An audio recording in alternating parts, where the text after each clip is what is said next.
My name is Glenn Gers. I've been writing movies and TV professionally for about 25 years. You can look me up. And I've been working on this channel for a few months called Writing for Screens, but it wasn't quite ready yet. And then all of a sudden, there's a pandemic and we all have to stay home. Please stay home. So I know a lot of people are trying to find something positive in what's happening to all of us and trying to write for the first time or get serious about it for the first time. And so even though my website's not up yet and I have a lot to learn about how to make these videos, ready or not, let's see if I can help.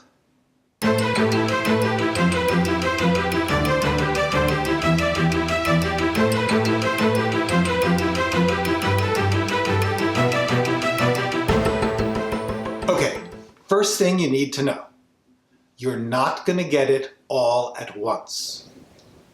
No matter what kind of script you're trying to write, TV, theatrical, streaming, DIY, it takes time.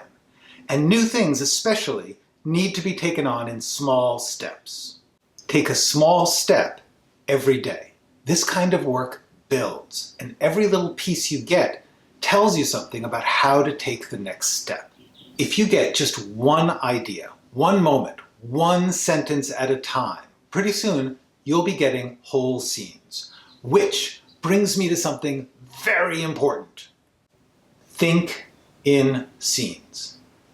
Nobody talks about this, but scripts are made of scenes. Everything that you want to get into any kind of script has to be put into a scene. I mean, the actual job description of screenwriting is really getting stuff into scenes. If you need to convey something about a character or create a world or pull off a plot twist, ask yourself, what's the scene? How am I going to make this into a scene? Which brings up a completely fair question. What exactly is a scene? At the most basic level, a scene is a dramatic action. Now, dramatic action does not mean explosions and yelling. Dramatic action means someone does something to get something or to make something happen. That could be derailing a train, but it could also be asking a question. Dialogue is dramatic action.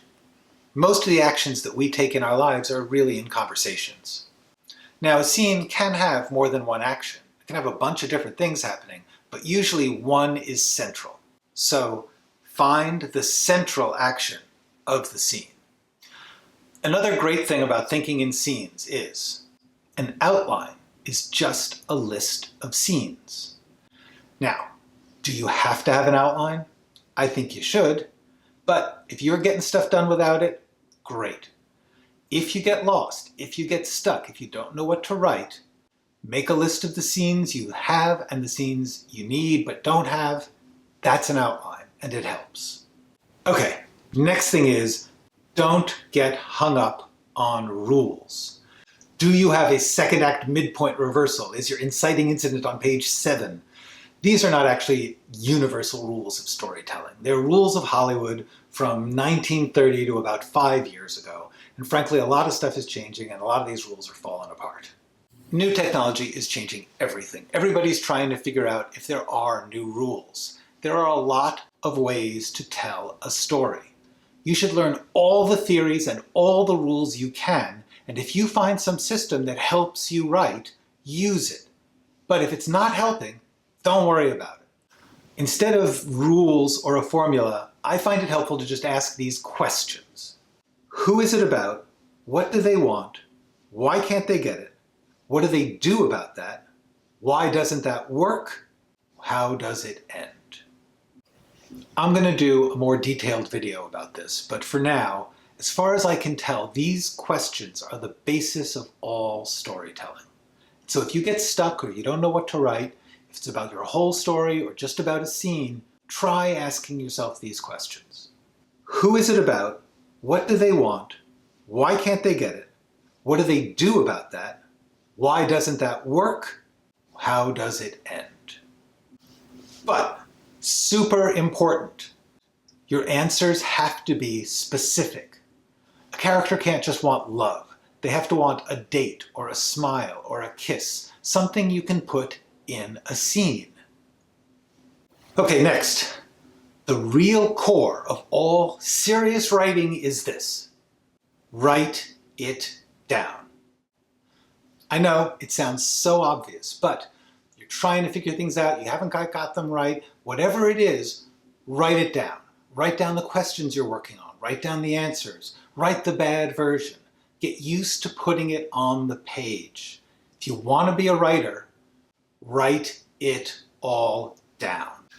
Okay, then write, revise, write, revise. There's two kinds of writing: creating and shaping. Call them whatever you want. What matters is they're different.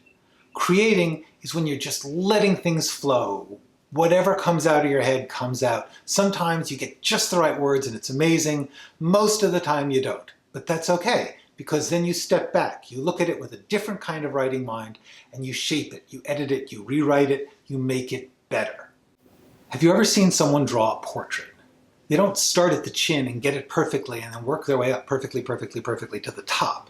They sketch the general shape of the head, they get it sort of right, and then they reshape it and they erase some of it and they get the eyes kind of, and then they fix it. You're not going to get it all at once. Write, revise, write, revise. And the key to doing that is, when you're working on one kind of writing, you don't worry about the other. Focus on the process, not the result.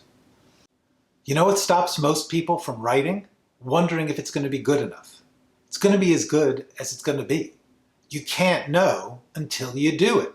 You focus on the process, you make it as good as you can, and the real working artists know the better you get at the process, the better the work is going to be. And this relates to the other thing that writers get hung up on. Will it make me money? AKA the result. And the answer is, who knows? You can't write a result. The process is the only thing in your control. Your job is to do good work and get good at working. That's what makes you the money. 80% of the work right now is in some form of TV, and they don't hire a script, they hire a writer. Do good work and get good at working. So then, how do you do good work? Steal, and then make it yours. It is absolutely fine to take things from stuff you love.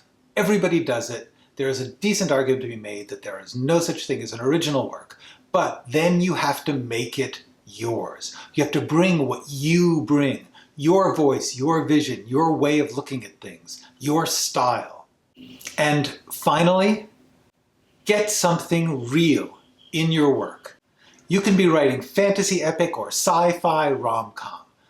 Bring something real from your experience or your feelings. Feelings are real. Give us something you care about, something you think is important. Don't hide, don't hold back. Make it matter. Okay, that's enough for now. If you enjoyed this, leave a comment, ask me questions, tell me what you want to talk about. But just remember, if you want to be a writer, you gotta write. So go do that. Go write something. Bye.